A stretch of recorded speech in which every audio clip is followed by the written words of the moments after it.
Bernardo Tavares tak terlihat di sesi latihan PSM Makassar jelang melawan Madura United. Baru kali ini juru taktik 44 tahun ini tak mendampingi PSM Makassar.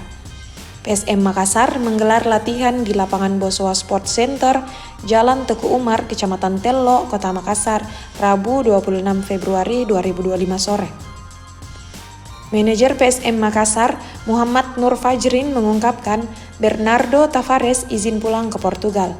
Pengajuan izin pelatih berusia 44 tahun itu sudah jauh-jauh hari disampaikan ke manajemen. Bernardo Tavares izin karena alasan keluarga dan ingin memperpanjang izin lisensi pelatihnya. Meski tanpa Bernardo Tavares, Fajrin memastikan program latihan dan persiapan tim menuju pertandingan tak akan terpengaruh.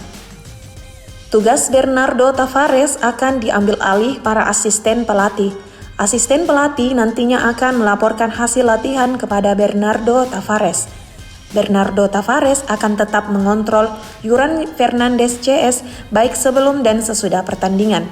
Bernardo Tavares akan absen dampingi PSM Makassar selama 2 pekan. Artinya, mantan talent scouting FC Porto itu akan melewatkan 3 laga pasukan Ramang, yakni melawan Madura United pada pekan 25 di Stadion Bangkalan Minggu 2 Maret 2025. Kemudian menjamu Persebaya Surabaya pada pekan 26 Jumat 7 Maret 2025.